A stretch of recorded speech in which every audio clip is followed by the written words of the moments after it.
La dataslate a été publiée par Games Workshop il y a quelques jours. Il est grand temps de faire le point sur tous les changements qui surviennent au sein des armées de Warhammer 40 000. Salut les roommates, mon blast, c'est Félix, vous êtes dans la Wargame Room. On se retrouve aujourd'hui pour la deuxième vidéo qui concerne donc les changements de règles au niveau de la V10 de Warhammer 40 000. On est vraiment sur une V10.1 parce qu'il y a pas mal de changements en termes de règles générales. Et au sein des armées, il y a eu aussi beaucoup de choses. Et d'ailleurs, on va commencer de suite parce qu'il y a quand même pas mal de choses à dire. Avant d'aller plus loin, si vous aimez mon contenu, je vous invite à y mettre le petit pouce bleu, à vous abonner à la chaîne, activer la cloche pour recevoir les notifications des prochaines vidéos. Si vous voulez aider le studio à se développer et à continuer l'aventure, je vous invite à aller sur Tipeee, c'est ultra important, je compte sur vous. De plus, si vous cherchez un petit peu d'énergie pour vos longues soirées de peinture ou encore vos parties de Wargame, le tout sans sucre, je vous conseille de vous rendre chez Oli. Il propose des super thés glacés, des boissons énergisantes sans sucre et écolo-friendly. N'hésitez pas à y aller faire un tour, tous les liens sont dans la description et vous avez même un petit code promo. Allez, j'active le mode Julien Lepers, on va aller très vite.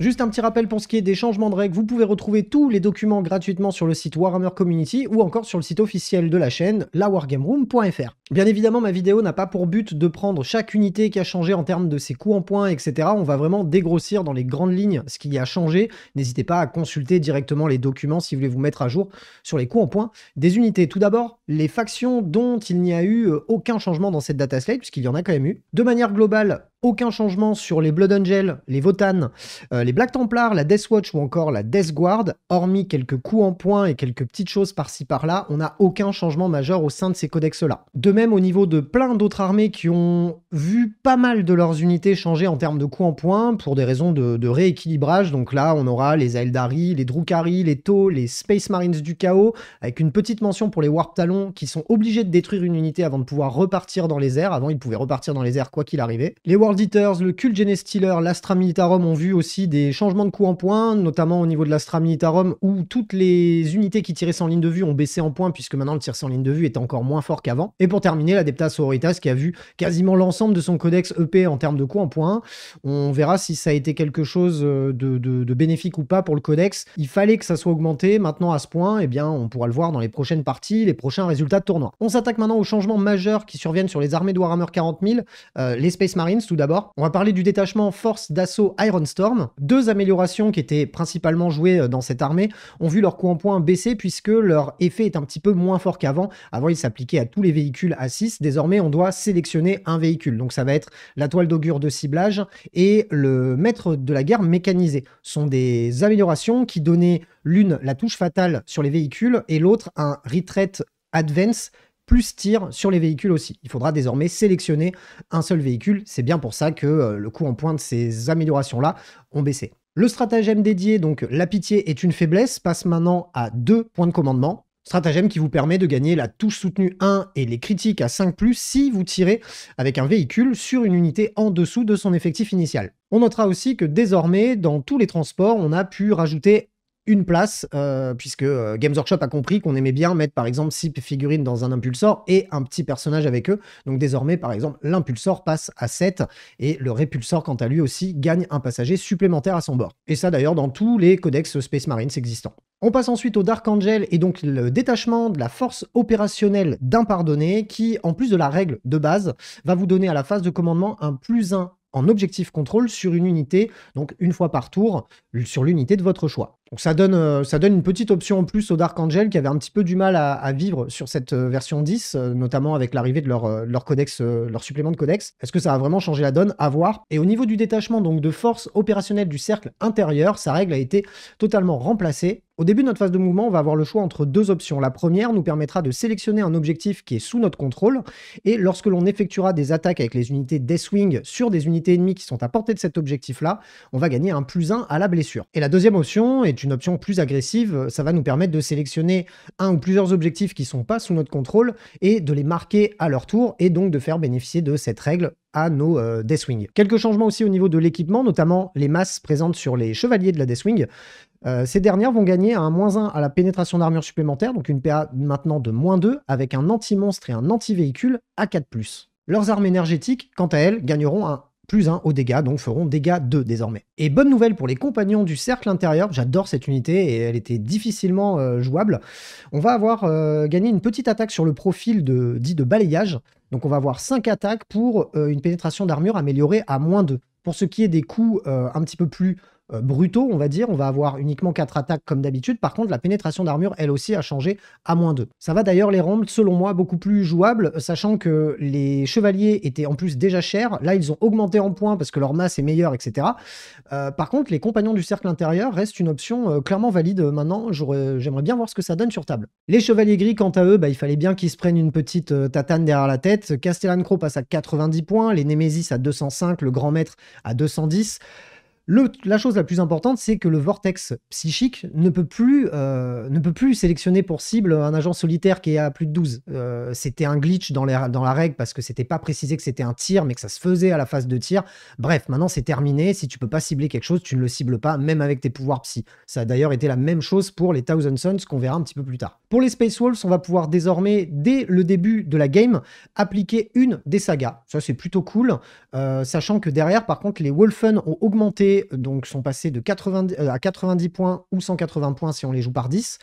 Mais c'est surtout les Cavaliers Loup Tonnerre qui sont passés à 100 points les 3 et 200 points les 6. Ça me paraît assez... Pour les Loup Tonnerre, je trouve ça logique parce qu'on en voyait beaucoup trop. Maintenant, pour les Wolfen, c'était peut-être pas nécessaire, mais bon, en tout cas, c'est fait. Énorme changement pour les Chevaliers Impériaux et les Chaos Knights, puisque ces deux factions vont avoir désormais la possibilité de se déplacer à travers les décors de plus de 4 pas, comme si en gros ils n'étaient pas là, sauf bien évidemment en phase de charge. Et ce qui est pas mal, c'est qu'on va en fait, lorsqu'on traverse du coup ces décors, faire comme s'ils n'étaient pas là. Bien évidemment, on peut pas terminer dans un mur. On va devoir jeter un dé et sur un 1, l'unité sera ébranlée. Et c'est rigolo parce que c'était le genre de réflexion que j'avais eu sur une de mes vidéos, il me semble, où je vous disais, il faut faire quelque chose, moi, pour pas passer à travers un mur avec un truc comme ça, je trouvais pas ça logique. J'aurais bien aimé qu'on ait la même chose pour les Dreadnought et les motos ou les trucs comme ça, mais je trouve la règle très intelligente et c'est bien qu'ils aient fait ce changement-là. On a une baisse des coups en points sur pas mal d'entrées et encore plus d'ailleurs sur les marcheurs du chaos. Je vous invite à consulter le document. Gros changement aussi sur les custodes, c'est peut-être d'ailleurs les plus gros changements de la version. Le détachement d'host rempart s'applique à chaque tour et non pas une seule fois par partie, ce qui est clairement pas déconnant du tout. On va donc avoir la critique à 5+, ou la pénétration d'armure améliorée de 1, et au lieu de l'avoir une fois par partie, bien on l'aura à chaque tour. Et ça, ça change clairement la donne. En plus de ça, le détachement, donc champion aurique, lui, on va pouvoir choisir une unité à la phase de commandement sur laquelle on aura un +1 à la blessure sur l'unité du personnage et non pas que le personnage, ce qui était le cas avant. Avant, c'était juste le personnage qui était boosté. Là, c'est bien l'unité dans laquelle est le personnage. Ça paraît logique là aussi. En termes de coûts en points, on a une baisse significative sur toutes les entrées quasiment de Forge World, mais bon, vous me connaissez, je ne ferai pas la promotion de cette boutique d'escrocs sur la chaîne. Désolé pour eux, mais c'est beaucoup trop cher pour beaucoup trop peu de qualité, donc je n'en ferai pas la promotion. Mais par contre, ça a baissé en points. Vous le savez. On attaque l'Adeptus Mechanicus, très certainement là aussi une des armées qui a eu le plus de changements sur la data slate. Je ne vais pas revenir sur tous les changements qui ont eu lieu par rapport à leurs armes, parce qu'il y en a beaucoup. Il y a une réécriture globale sur la force, le nombre de tirs, la PA, etc. Par contre, c'est les impératifs doctrinaires qui, eux, ont complètement été réécrits, et c'est vraiment une bonne chose. Le premier impératif, donc, c'est le protecteur. En plus de donner le mot-clé arme lourde à toutes nos armes, ce qui était déjà le cas avant, on va gagner un +1 à la capacité de tir. Et en plus de ça, lorsqu'on est attaqué au corps à corps, si on est une unité de ligne ou qu'on se trouve à moins de 6 pas d'une unité de ligne, on aura un -1 pour être touché. Changement clairement significatif quand on voit aussi ce qui a changé sur l'impératif conquérant, qui initialement donnait le mot-clé assaut à toutes les armes. Et bien là, on va gagner un +1 à la capacité de combat, bien évidemment, et surtout un +1 à la pénétration d'armure, que ce soit au tir ou au corps à corps, lorsqu'on est une unité de ligne ou qu'on est à portée d'une unité de ligne. Belisarius Call, lui, bouge désormais de 8 et devient ligne, ce qui colle complètement au gameplay proposé par là l'Adeptus Mechanicus qui va tourner autour de ces unités-là. Et du coup, Games Workshop a fait les choses en fonction, c'est-à-dire que beaucoup d'unités dans le codex ont augmenté en coût en points, et je trouve que c'est très intelligent d'avoir fait ça, plutôt que d'avoir voulu rééquilibrer, on va dire, par un nivellement vers le bas, en baissant toutes les unités et en laissant le codex dans l'état. Là, ils ont choisi vraiment de réécrire quasiment l'ensemble de la règle de base, et du coup d'augmenter les unités en question, et je trouve que c'est une très très bonne chose. Ça montre la remise en question de l'éditeur sur le sujet, donc je trouve que c'est très très bien. Pas mal de changements aussi au niveau des tyrannides. La règle donc de Synapse a changé, puisque désormais elle ajoute aussi un +1 à la force au corps à corps. En plus du fait de faire ces tests d'ébranlement à 3d6 lorsqu'elles sont à portée de Synapse, on gagne ce bonus là, et je trouve que c'est une très très très bonne chose, et ça risque de pas mal changer la donne. De plus, la règle ombre dans le Warp, qui nous permet de faire un test de morale à toutes les unités ennemies sur le champ de bataille une fois par partie, va désormais appliquer un malus de -1 à ce test d'ébranlement si une unité ennemie se trouve à portée d'une unité synapse. Et du coup, Games Workshop a rajouté pas mal de mots-clés à certaines de ces unités, notamment le Parasite de Mortrex ou encore le Neurolictor et le Broodlord qui deviennent désormais Synapse, à savoir que le Parasite de Mortrex, lui, gagne en plus la capacité Ombre dans le Warp. On apprend aussi que le Neurotyran peut désormais rejoindre une unité de Zoanthrope, ce qui paraissait aussi logique. Le Moloch, le Rôdeur ainsi que le Trigon gagnent le mot-clé Envahisseur d'avant-garde pour le détachement Vanguard. Du côté des Exocrines et des Tyrannofex, on a une meilleure force et un meilleur dégât sur leurs armes de tir, ce qui est une très bonne chose puisque le Tyrannofex on n'en voyait plus beaucoup, même si l'Exocrine était assez présente, mais ça a été revu et c'est une très bonne chose. Mon détachement préféré, le détachement des gros Behemoths, lui aussi a quelques changements puisque désormais on n'a plus un bonus qui est que lié au fait d'être entamé, on va avoir aussi un bonus dû au fait d'être encore full point de vie. Et on va gagner un +2 d'objectif contrôle si on est à nos points de vie de base. Et ça, c'est plutôt pas mal lorsqu'on a déjà des grosses créatures qui ont pas un OC dégueulasse, mais qui en plus, une fois sur les objectifs, vont plutôt bien les tanker. Le stratagème Férocité débridée donne désormais un petit peu la même règle que sur les Imperial Knights, bon, sauf que c'est un stratagème malheureusement. Il va nous permettre en fait de pouvoir traverser les ruines, hormis à la phase de charge. Toutes les ruines qui font plus de 4 de hauteur, on pourra les traverser comme si elles n'étaient pas là. On peut juste pas le faire à la phase de charge et on ne peut pas non plus finir à l'intérieur du mur, ça paraît logique. Quelques baisses et quelques hausses des coups en points au niveau du codex tyrannide, mais c'est logique, ils ont fait en fonction des règles qui ont été changées, donc je trouve que c'est encore des changements qui sont cohérents et je pense qu'on va vraiment repenser complètement différemment les tyrannides.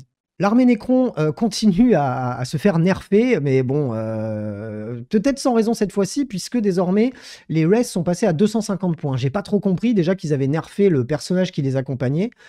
J'ai pas trop compris l'acharnement sur cette unité-là. À la limite, que les Doomstalkers soient passés à 145 points, je trouve ça logique, parce qu'on en voit beaucoup trop. Mais je suis pas complètement d'accord pour les Wraiths, donc bon, ils ont choisi de faire ça, tant pis. Par contre, pour ce qui est de la Légion d'Hypercrit, ça, je trouve ça normal.